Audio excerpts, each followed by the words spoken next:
네, 우리가 어제 말씀을 나누면서 이스라엘 백성들이 드렸던 예물의 성격을 나눴었는데요. 그러니까 묻지도 따지지 않고 예물 드렸으니까 됐다. 이게 아니에요. 그러니까 안 드리셔도 된다니까요. 그러니까 하나님이 그게 필요해서 받으시는 게 아니에요. 하나님께 하나님 앞에 예물을 드릴 때는 그냥 그 물질 자체도 중요하지만 왜 드리는가? 이유가 뭔가? 이게 훨씬 더 중요한데요. 어제 말씀드린 것처럼 원래 이방 민족이 신에게 헌물을 드릴 때는 이 헌물의 성격이 100% 기복적인 헌물입니다. 다시 말해서 내가 뭔가 신에게 바라는 게 있으니까 헌물하지, 그러니까 본인도 그게 처음에 그런 게 아니라고 생각할지도 몰라요. 그러니까 내가 그런 것 때문에 드린 게 아니라고 생각할지도 모르겠지만 이 성격이 드러나는 때가 언제냐? 내가 헌물을 드렸는데 보답받지 못할 때, 응답받지 못할 때 그 헌물의 성격은 정확하게 드러나는 거예요. 그러니까 이방 민족들은요, 내가 뭐가 신에게 바라는 게 있으니까 헌물하지, 무슨 신을 사랑해서 너무 경외해서 대가 없이 하는 헌신은요 절대로 없다라는 겁니다. 그래서 이 기복신앙의 특징이 뭐냐?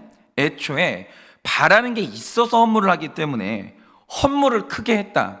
무의식 속에 감춰진 생각이 뭐냐면 바라는 것도 크고 집착도 크다, 그거예요. 그런데 그렇게 큰 헌물을 했는데 소원 성취가 안 됐을 때 일어난 일이 뭐겠습니까? 신과 나의 관계는 그대로 파탄이 나는 거예요. 그대로. 아니, 내가 그만큼 기도했는데, 내가 얼마나 열심히 봉사하고 얼마나 크게 헌금했는데 하나님이 어떻게 나한테 이럴 수 있냐, 이거죠. 그러니까 소위 말하면 시험 든다라고 말하죠. 그렇게 됩니다. 그런데 이스라엘 백성들이 들었던 헌물의 성격은 오늘 말씀에서는 그게 아니라는 거죠. 여러분, 복음 안에서 우리가 드리는 헌물은요, 복음 안에서 드리는 헌물은 뭔가를 얻으려고 드리는 게 아니라 내가 아무것도 안 했는데 이런 나한테 하나님이 생명을 주셨기 때문에, 생명 주셨기 때문에 그게 감사해서 드리는 게 우리의 헌물이라는 거죠. 뭘 얻으려고 드리는 게 아니라 받았기 때문에 드리는 거예요. 그런데 우리가 구원을 받았으니까 이제 구하는 기도를 하면 안 되냐? 그런 거는 절대 아닙니다. 성경을 보면 하나님의 사람들이 구하는 기도를 하는 장면들이 많이 있습니다. 솔로몬은 하나님께 백성을 재판할 수 있는 지혜를 구했고, 엘리야는 가뭄의 때에 비를 구했고, 히스기야는 적들이 쳐들어왔을 때 기적적인 승리를 구했어요. 그리고 야고보서 5장 16절을 보면요, 병이 들었습니다. 그러면 서로가 낫기를 위해서 기도하라고 분명히 이렇게 말씀하셨어요. 의인의 기도는 역사하는 힘이 큼이라. 그러므로 서로 너희가 병 낫기를 위해서 기도하라, 이렇게 분명히 말씀을 하십니다. 그러니까 이 구속사의 길을 걷는 우리도요, 이 땅에 근심과 소원이 있기 때문에 구하는 기도 해도 됩니다. 해야 돼요. 해도 됩니다. 그런데 팔복적인 신앙과 기복적인 신앙의 결정적인 차이가 뭡니까? 기복신앙은 내 기도가 응답되지 않으면 그날로 하나님과의 관계가 끝나요. 시험 들어요. 시험 듭니다. 그런데 내가 최고의 복 중에 최고의 복이죠. 내가 구원받았다는 사실이 최고인 걸 아는 팔복의 사람은요, 소원을 놓고 기도하죠. 우리도 놓고 기도합니다. 기도하는데 하나님이 들어주시지 않으면 그리 아니하실지라도, 아니, 하나님이 생명 주신 하나님이 내 기도를 거절했을 때 이유가 없겠는가? 그리하지 아니하실지라도 다니엘처럼 그게 되는 거예요. 예를 들어서 팔복 받은 사람도요, 암에 걸립니다. 그러면 우리는 당연히 낫게 해달라는 기도 해야죠. 왜 안 해요? 여러분, 형제 야고보가 말하길 일단 너희 가족이 병에 걸리면 낫기를 위해서 기도하라고 했어요. 기도해야 돼요. 그래서 우리는 다 나음을 위해서 기도하죠. 그런데 생각을 해보세요. 지금 우리 세대 성도님들 중에서 옥하는 목사님, 하용조 목사님, 정필도 목사님, 이런 분들이 신실한 주의 종이 아니라고 말할 사람이 누가 있어요? 그분들은 살아 계실 때나 돌아가신 후에 평가를 들어봐도요, 모든 사람에게 신실한 목사님이었다고 평가받는 분들이에요. 그분들이 어떻게 돌아가셨습니까? 질병 걸리셨어요. 이분들한테 코로나나 암처럼 심각한 질병이 찾아왔었고, 수많은 사람들이 낫게 해달라고 기도했습니다. 능력의 종, 아니, 이렇게 신실한 주의 종들이 기도하는데 어떻게 하나님이 안 들어주시겠어요? 우리 다 낫게 해달라고 기도했거든요. 그런데 하나님이 응답하셨냐? 안 하셨습니다. 안 하셨어요. 결국 그 위대한 목사님들이 결국 병이 낫지 못했고요, 하나님이 그대로 데려가셨어요. 그런데 그것 때문에 당사자나 가족들이나 시험 든 사람들이 있냐? 없어요. 아니, 우리는 흔히 그렇게 생각하잖아요. 아니, 이렇게 신실하고 위대하고 일평생 하나님한테 헌신했던 종들이 병에 걸렸어요. 낫게 해주셔야지. 다 그렇게 생각하죠. 우리 기도했습니다. 응답 못 받았어요. 그대로 돌아가셨습니다. 심지어 이분들이요, 뭐 남들처럼 뭐 100세 이렇게 사신 게 아니고요, 너무 일찍 돌아가셨어요. 지금 기준으로 보면요, 너무 일찍 가셨다라는 거죠. 그런데 시험 든 사람 아무도 없어요. 왜냐? 당연히 병에 걸리면 낫고 싶죠. 살고 싶죠. 그게 사람이에요. 그러나 그리 아니하실지라도 이미 나는 구원받았기 때문에 그대로 하나님이 데려가시면 천국 가는 것이고, 그냥 이 땅에서 내 사명 끝났구나, 이렇게 되는 거예요. 그러니까 이렇게 생각하는 게 팔복의 사람이라는 거죠. 물론 이게 말처럼 쉬운 거 아닙니다. 저도 알아요. 그런데 팔복이 확실한 사람은요, 결국 결론이 이렇게 난다라고 저는 믿어요. 그러니까 우리가 누군가의 사랑과 대접을 받을 때 정말 조심해야 되는 게, 맞아요, 우리가 살다 보면요, 나를 사랑해주는 사람을 만나고 내가 대접받을 때 있죠. 그런데 우리가 그 사랑, 대접을 받을 때 반드시 기억해야 되는 게 뭡니까? 이게 성품이냐 믿음이냐, 이거예요. 그러니까 저도 목회를 하면서 분에 넘치는 대접 받을 때가 있죠. 근데 믿음으로 대접하시는 분들 만날 때 있거든요. 세상 편해요. 세상 편해요. 서로 간에 바라는 거 없고, 서로 간에 너무 즐겁고 감사해가지고 서로가 대접할 때 진짜 그거만큼 편한 게 없어요. 근데 성품으로 대접하시는 분들도 있거든요. 가끔 가다가. 정말 부담돼요. 그러니까 이제 우리가 사람에 대해서 확실히 알아야 되는 게 뭐냐면, 사람의 성품 안에는 생색 없는 헌신, 바라는 것 없는 사랑, 이런 거는 없다라고 보시면 돼요. 만약에 어떤 사람이 성품으로 나에게 선물 주고 시간 투자하고 에너지를 쓴다, 그거 공짜가 없고요, 투자한 그만큼 바라는 거예요. 근데 이거는 부모 자식 관계도 마찬가지입니다. 부모님이 믿음 없고요, 성품으로 자식한테 투자한다, 바라는 게 있어서요, 공짜 아닙니다. 그러니까 믿음으로 하는 사랑만 의미가 있는 거지, 그거 아니고서는 다 생색나게 되어 있고요, 바라는 게 있어서 부모 자식 간에도 투자한다, 이거죠. 그러니까 세상에서 제일 좋은 건 이 믿음으로 주고받는 사랑밖에 없는 거예요. 그래서 믿음이 정말 중요한데, 어제 이스라엘 백성들이 들었던 헌물의 성격은 이미 받은 구원에 감사해서 드리는 믿음이었고, 그 믿음 때문에 드리는 예물이었다는 거죠. 그런데 믿음의 예물을 드리는 게 사람의 힘으로는 안 되는 것이고요, 정말 하나님의 은혜를 받아야 예물도 드릴 수가 있는 거예요. 그런데 어제는 우리가 유다의 집안을 보면서 믿음 멸시하는 유다가 어떻게 회개를 해서 어떻게 그 후손이 믿음의 예물을 드릴 수가 있었는지, 이 조상에게 회개가 얼마나 중요한지 우리가 이것을 어제 봤었습니다. 그래서 오늘 우리가요, 민수기 7장 후반부로 넘어와서 다시 믿음의 예물을 드리는 사람들의 명단을 보고 있는데, 오늘은 48절에 등장하는 에브라임의 후손과 54절에 등장하는 이 므낫세의 후손이 어떻게 감사의 예물을 드릴 수가 있었는지, 이걸 묵상하면서 이걸 우리한테도 좀 적용을 해보려고 합니다. 근데 제가 오늘 주제와 관련해서 제가 자신 있게 드릴 수 있는 말씀이 있는데요, 그게 뭐냐?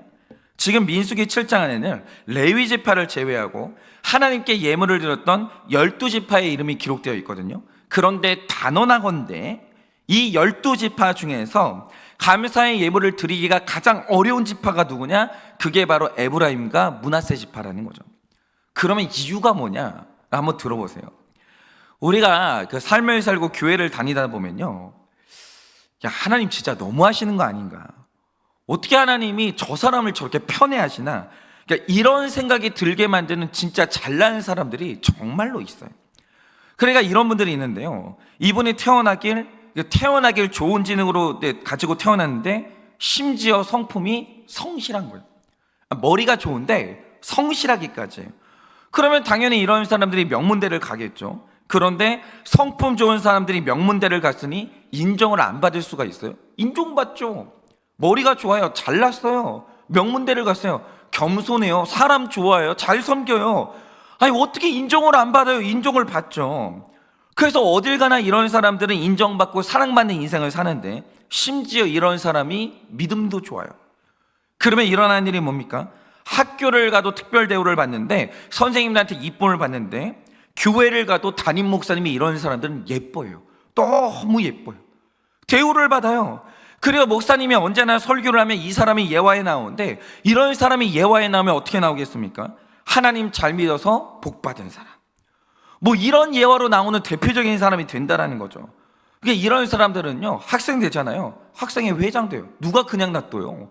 이렇게 잘나고 성품 좋고 믿음 좋은 사람을. 학생 되잖아요. 학생회 회장합니다. 청년부 하잖아요. 청년부 회장합니다. 어딜 가나 인정을 받아요. 돈 잘 법니다. 그러다가 이 사람들이 헌금을 열심히 하다가 어른 된다? 그럼 이런 사람들이 교회의 장로님들 되는 거예요. 그러니까 우리가 이제 공동체를 살다 보면요, 왠지 하나님이 세상에 좋다는 건 다 이 사람한테 준 것 같은, 저 사람에게는 열등감이나 불행 같은 거는 전혀 없을 것 같은 그런 대단한 사람들이 있고, 또 그런 사람들이 다른 사람들에게 많이 베풀기 때문에 인정도 받고 사랑도 받는 그런 사람이 있다라는 거죠. 그런데 어김없이 야곱의 12아들들 중에서 그런 아들이 딱 한 명 있었는데, 그게 바로 여러분이 다 아시는 요셉이에요. 그러니까 이 요셉으로 말하자면 정말 다 가진 아들이에요. 다 가진 아들. 아버지 밑에 살 때는 라헬의 아들이라는 이유로, 그러니까 누구 아들이라는 이유로 혼자 집에서 채색 옷을 입고 다녔어요. 아버지 사랑을 다 받고 자랐죠. 그러다가 잠시 잘못돼가지고 보디발의 종이 됐는데 보디발한테도 인정받아요. 그래서 창세기 39장 4절을 보면 자신의 모든 것을 위탁하는 가정의 총무가 됩니다. 그러니까 밑으로 밟아버렸는데 그 밟힌 곳에서 또 대접을 받는 거예요. 그리고 좀 더 낮아지라고 감옥에 보내놨더니 거기에서도 간수한테 인정을 받아가지고 총무가 되고, 파라오를 만나니까 국가의 총무가 되는 거예요. 그런데 이쁨만 받냐? 그게 아니라, 만약 잘난 아들이 돈을 많이 벌어가지고 혼자 잘 먹고 잘 살았다, 잘났어요. 돈 많이 벌었어요. 그러니까 교만해져가지고 혼자 잘 먹고 잘 산다? 거부라고. 역시 똑똑하고 잘난 것들은 인성이 덜 됐다고. 역시 가난한 사람 중에 성품 좋은 사람도 나오고 선한 사람도 나오는 거라고. 이렇게 욕도 할 수 있잖아요. 근데 이 아들은요, 심지어 똑똑하고 잘나고 부자인데 착해요. 혼자 잘 먹고 잘 살지를 않아요. 그 돈 가지고 국가를 구하고요, 심지어 자기가 번 돈으로 형제 자매들을 다 먹여 살리는 거예요. 이거는 뭐 깔 데가 없는 거예요. 그러니까 질투를 하면 내가 욕먹는 거예요. 야, 저 사람이 저렇게까지 했는데 어떻게 너는 질투를 할 수 있냐고. 그러니까 질투할 만한 사람이면 너무 좋겠는데, 요셉 같은 사람은요, 질투하면 내가 욕먹어요. 내가. 그러니까 하나님이 다른 아들들에게는 10달란트를 줄 때 이 요셉은요, 혼자 100달란트 받은 아들이에요. 그리고 제일 많이 열심히 했고 제일 많이 베푼 아들도 요셉이에요. 그래서 여러분, 이렇게 잘난 사람이 있거든요. 이렇게 잘난 사람이 있는데, 그래서 이 요셉은 영적인 세계에서 극과 극이에요. 여러분, 요셉이 택자라는 거는 뭐 우리가 의심할 수가 없는 사실이죠. 그런데 가진 게 너무 많고 인정을 너무 받았는데 심지어 베푼 것도 많아요. 그러니까 영적인 상태가 좋을 때하고 영적인 상태가 안 좋을 때의 모습이 극과 극이에요. 너무 성품이 좋다 보니까, 너무 이룬 게 많다 보니까 이렇게 된다는 거죠. 예를 들어서 요셉 같은 사람이 영적으로 좋을 때 그때 일어난 일이 뭡니까? 창세기 45장을 보면 총리였던 요셉이 몇 년 만에 만난 형제들 앞에서 드디어 정체를 숨기다가 자기 정체를 밝히는 게 구절이 이제 나타나요. 그러니까 45절에서 자기 정체를 밝히거든요. 그런데 사실 그때까지만 해도 요셉의 형들에 대한 자기 원한이 풀리질 않았습니다. 그 증거가 뭐냐? 창세기 45장 4절을 보면요, 형들에게 자기 정체를 처음 밝히던 순간 자기를 이렇게 소개합니다. 나는 당신들의 아우 요셉이니 당신들이 애굽의 판자라, 이렇게 소개해요. 내가 당신 동생인데 내가 누구냐? 당신들의 애굽의 판 나라는 거예요. 그러니까 딱 봐도 그날의 상처, 지난 시간에 대한 원한이 풀리지가 않은 거죠. 그런데 놀랍게도 얼마든지 원수를 갚을 명분과 힘이 있는데 요셉이 그 원수를 갚지를 않아요. 이거 되게 어려운 겁니다. 원수 갚을 수 있었거든요. 그 정도의 원한이거든요. 근데 원수를 갚지를 않아요. 그럼 왜냐? 그 다음 창세기 45장 5절을 보면 그 이유를 이렇게 밝히고 있습니다. 당신들이 나를 이곳에 팔았다고 해서 근심하지 마소서, 한탄하지 마소서. 하나님이 생명을 구원하시려고 나를 당신들보다 먼저 보내셨나이다. 이렇게 말해요. 여러분, 뭐죠? 요셉은 해석의 은사를 받은 사람인데 영적인 상태가 좋을 때는 이 상황을 하나님의 관점으로 해석하는 게 가능해지는 거예요. 내가 왜 이렇게 머리가 좋아? 주님의 은혜지. 내가 노력해서 이게 지능을 얻었어? 아니야. 태어날 때부터 나는 지능이 좋았어. 하나님의 은혜인 것이지. 내가 왜 사랑을 받았을까? 하나님의 은혜지. 형들처럼 나를 미워하는 사람이 나타나면 나는 밟힐 수밖에 없는 것이지. 다 하나님의 은혜지, 하나님의 은혜지. 내가 어떻게 애굽의 총리가 됐나? 나는 꿈을 꿨어. 그 꿈을 누가 주셨는가? 하나님이 주셨지. 다 하나님의 은혜인 것이지. 이렇게 하나님의 의도를 알게 되니까 복수할 수가 없는 거예요. 그러니까 요셉이라는 사람은요, 자기가 영적으로 충만할 때 자기를 지키는 게 가능해져요. 그래서 형들도 목숨을 지키고 요셉 자신도 손에 피를 안 묻힐 수가 있었던 것이죠. 그런데 이건 상태가 좋을 때 요셉이고요. 상태가 안 좋을 때는요, 세상에서 제일 인본적인 사람이에요. 이게 문제인 거예요. 이렇게 잘나고 똑똑하고 인정받는데 심지어 베푼 것도 많이 베푼 사람들은요, 극과 극인 게 이거예요. 잘 나갈 때는 하나님의 은혜예요. 근데 이 성령 충만이 사라진다. 너무 인본적이 되는 거예요. 예를 들어서 창세기 48장 19절을 보면 야곱이 아들들에게 축복하는 장면이 나오는데 여기에서 굉장히 특이한 장면이 나옵니다. 자, 이날 야곱은 자기 아들들한테 축복을 합니다. 그런데 요셉이 왔을 때는 요셉한테 축복하지 않아요. 그리고 요셉의 아들들이죠, 에브라임과 므낫세한테 축복을 하는데 이 말 뜻이 뭐냐면 야곱이 자기 손자들을 자기 아들로 입양을 합니다. 그리고 12지파에 편입을 시키는 거예요. 그 이유가 뭐냐면 앞으로 이렇게 레위 지파는 분깃이 없잖아요. 근데 12지파를 유지를 해야 되거든요. 그러니까 에브라임과 므낫세를 자기 아들로 이제 입양시킨 다음에 12지파를 유지하는 겁니다. 그리고 요셉 집안은 2명의 사람이 축복을 받는 거예요. 그리고 장차 약속의 땅을 분배받는 특별 대우를 해주는 겁니다. 그래서 약속의 땅을 분배받던 날 다른 모든 지파는 자기 조상의 이름으로만 분배를 받는데 유독 요셉 지파는요, 요셉의 이름으로 땅을 받는 게 아니라 에브라임과 므낫세 2명의 몫의 이 땅을 분배를 받는 거예요. 많이 베풀었으니까 특별 대우를 받는 거예요. 뭐 어느 교회나 마찬가지죠. 만약에 어떤 장로님이, 만약 권사님이, 어떤 집사님이 막 그 교회에서 헌금을 절반 이상 담당하고 있다? 특별 대우 해줘야죠. 사실은 특별 대우 받는 거예요. 그러니까 요셉 지파도 특별 대우를 받았어요. 그런데 이렇게 잘난 사람이 상태가 안 좋으니까 그날 일어난 일이 뭡니까? 요셉의 자녀 중에서 므낫세가 장자고 에브라임이 둘째. 그래서 원래 장자의 축복은 오른손으로 하기 때문에 장자인 므낫세는 아버지의 오른손 아래 놓고 둘째인 에브라임은 아버지의 왼손 아래 놨어요. 그게 이제 그 요셉의 이제 의도인 것이죠. 그리고 이제 축복을 구하는데 갑자기 야곱이요, 축복을 하다가 팔을 X자로 어긋 맞춥니다. 그리고 둘째인 에브라임에게 오른손에 축복을 하고 장자의 축복을 내려요. 그런데 지금 이렇게 이상한 축복을 하는 야곱이 누굽니까? 무려 12지파의 조상이고 구속사의 축복권을 가진 이 집의 제사장이에요. 그러니 에브라임, 둘째인 에브라임에게 장자의 축복을 하겠다는 건 이거 야곱의 의지가 아니라 하나님의 의지거든요. 그런데 원래 요셉의 실력이라면 이게 순종이 되고 해석이 돼야 되는 거예요. 그런데 이날 요셉이요, 엄청나게 혈기를 냅니다. 그리고 하나님이 축복하겠다는데 그 팔을 막으면서 기어이 므낫세가 축복을 받도록 완력을 쓰는 거예요. 이 말 뜻이 뭐냐면 내가 얼마나 헌신했는데, 내가 어떻게 했는데, 내가 어떤 사람인데, 아니 내 장자한테 축복을 하겠다는데 왜 하나님이 나를 꺾는가? 이게 용납이 안 되는 거예요. 그러니까 여러분 보세요. 요셉이 많이 받은 사람이에요. 사랑받았고 인정도 받았는데 심지어 이런 사람이 많이 베풀었어요. 교회 안에, 가정 안에 이런 사람이 있어요. 가정 안에서도요, 형제가 만약에 3명이다, 잘난 아들 하나 있어요. 그 아들이 명절 때마다 그 많이 베푸는 아들이 있다는 거죠. 부모님한테 많이 하는 아들이 있어요. 그러면 다른 2 아들들은요, 할 말이 없는 거예요. 할 말이. 원래 그 집의 장자가 누구냐? 처음에는 처음 태어난 사람이 장자잖아요. 나중에 가면요, 돈 쓰는 사람이 장자예요. 만약에 막내가 사업에 성공해가지고 돈 많이 쓴다, 장자 둘째는요, 할 말이 없는 거예요. 그 집 원래 돈 많이 내는 사람에게 이제 가는 거예요. 어쨌든 간에 많이 베풀었어요. 요셉이 많이 베풀었다는 거죠. 그런데 이런 사람이 낮아진다, 생색내지 않는가, 특별 대우를 요구하지 않는다, 이거요, 너무 어려운 일이에요.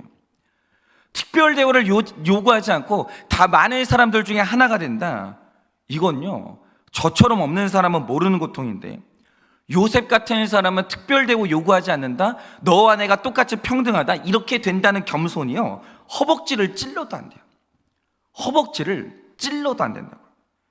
그래서 죽도록 큐티하면서 말씀에 매여 있으면 겨우겨우 하나님 뜻대로 사는 게 돼요. 이 사람들도 되게 괴로워요. 내가 이렇게 하고 싶지 않거든요. 생색 내고 싶지 않거든요. 교회에서 내가 좀 헌금 냈다고 특별 대우 받고 이런 거 하기 싫거든요. 근데 그게 돼요. 특별 대우 못 받잖아요. 억울한데 어쩔 거예요. 내가 지난날에 헌신한 게 생각이 나는데 그거 어쩔 거냐 이거죠. 이런 사람들이 있는 거예요.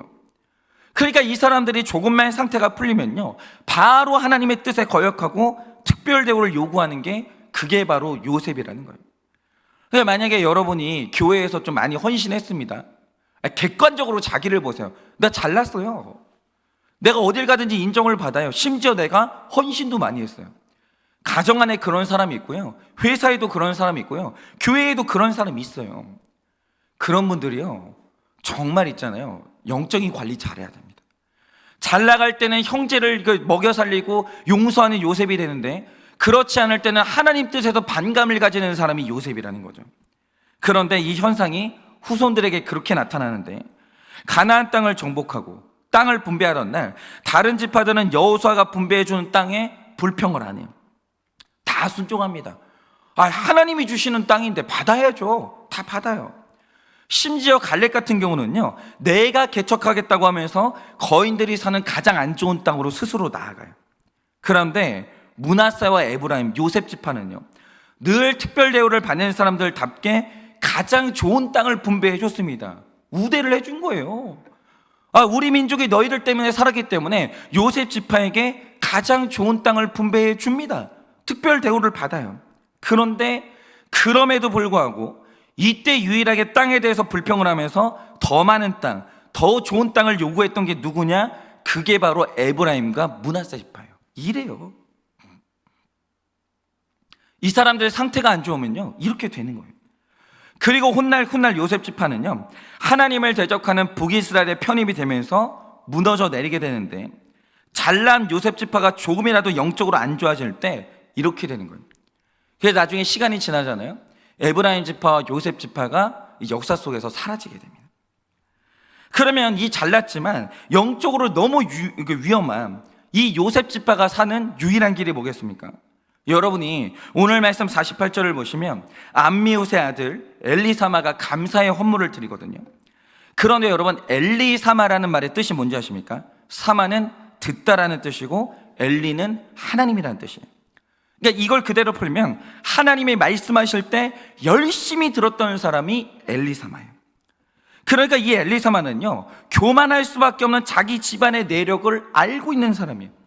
그러니까 여러분, 진짜 대형교회 목사님들 욕하지 마세요. 대형교회 목사님들 위해서 진짜 열심히 기도해야 되는 게 뭐냐면, 한국교회가 대형교회에 빚진 게 되게 많다고요. 뭐 크고 잘났다고 교만할 거다 이렇게 생각하지 마시고, 그런 대형교회들이 한국교회에 끼친 영향력을 생각하시라 이거죠. 근데 문제는 뭐냐면, 잘났어요, 커요, 많이 베풀었어요. 그래서 하나님 뜻대로 낮아지는 게 너무 어려워요. 너무 어려워요. 진짜 한국교회가요, 대형교회 목사님들 위해서 기도를 해야 돼요. 우리가 빚졌잖아요. 그런데 이 엘리사마가요, 자기 집안의 내력을 알아요. 우리 집안 사람들 잘났지, 이 민족에게 베푼 게 너무너무 많지, 그걸 알았어요. 그래서 이 엘리사마가 사는 날 내내 위기감을 가지고 열심히 말씀을 받다 이거죠. 하나님이 뭔가 말씀하실 때 귀를 기울이고, 뭐라고 말씀하시나, 나 오늘 이 말씀 놓치면 나 또 교만해지는데 나 어떻게 해야 되나, 그러면서 위기감을 가지고요 열심히 말씀을 들었던 사람이에요. 그게 에브라임과 므낫세 지파의 엘리사마예요. 내가 교만할 수밖에 없는 사람인 걸 아는 거죠. 그런데 이렇게 영적으로 노력을 하니까 감사의 헌물을 하는 사람이 됐고, 그리고 이런 사람이 이게 자녀를 낳는데 결정적으로 엘리사마의 손자가 누구냐? 10명의 정탐꾼이 여리고성을 정탐하던 날 모두가 그 땅을 호평할 때 하나님의 관점으로 가나안 땅을 바라봤던 유일한 두 사람 중에 하나, 그리고 장차 이 엘리사마의 후손이 이 민족의 지도자가 되는데 바로 여호수아가 엘리사마의 손자예요. 이 사람이 모세의 후계자가 되는 거죠. 그런데 이렇게 교만한 집안에서 너무나 순종하는 사람, 약속의 땅에 들어가서 지도자가 될 사람, 여호수아가 태어난 이유가 뭐겠습니까? 엘리사마가 위기감을 가지고 그렇게 말씀에 순종을 했던 거예요. 가르쳤던 거죠. 야, 우리 집안 잘난 집안이야. 우리 집안이 이 민족에게 많이 베풀었어. 그래서 다들 우리 눈치 보잖아. 우리 늘 특별 대우를 받잖아. 그래서 우리는 하나님 말씀에 목을 매야 돼. 너무 잘났기 때문에 남들보다 더 회개하고 살아야 돼. 남들보다 안 하는 회개도 하고 살아야 돼. 우리는 그냥 교만하다고 생각하고 아예 늘 기도할 때 내 교만에 대해서 너는 회개를 해야 돼. 늘 가르친 거예요. 늘 가르친 거예요. 너는 잘났기 때문에 이유 없이 회개나 해. 명문대 들어갔어? 회개. 무조건 회개. 너 돈 많이 벌어서 헌금해서 회개. 우리 집안은 회개해야 사는 집안이야. 이걸요 너무나 열심히 가르쳤다는 거죠. 그리고 모세에게 순종하는 여호수아가 이 집안에서 태어난 거예요. 여러분이 이걸 잘 보셔야 돼요. 솔직히 가정이나 교회를 보면요, 헌신하지 않은 사람이 주장할 것도 없고 할 말도 없어요. 그냥 그런 사람들은 환경이 겸손하기 때문에 저절로 겸손한 게 돼요. 그래서 겸손한 게 있는데 언제나 그 집에서 문제가 되는 사람이 누구냐? 교회에서 문제가 되는 사람이 누굽니까? 돈을 제일 많이 벌어오는 사람인데, 남자든 여자든 돈을 버는 사람이 그 집의 주인이에요. 그 집의 요셉이거든요. 그래, 교회도요, 헌금 못하고 헌신 못하는 사람이, 그 사람이 교회를 깨지를 못해요. 큰 소리 내지 못해요. 한 게 없으니까 다들 조용히 교회 다니는 거예요. 언제나 제일 위험한 사람들이 누구냐? 헌금 많이 하고 시간 내서 헌신 많이 하는 그 사람들이 바로 요셉인데, 이 사람들이 위험하다는 거죠. 여러분, 12지파가 살기 위해서도요, 요셉은 필요해요.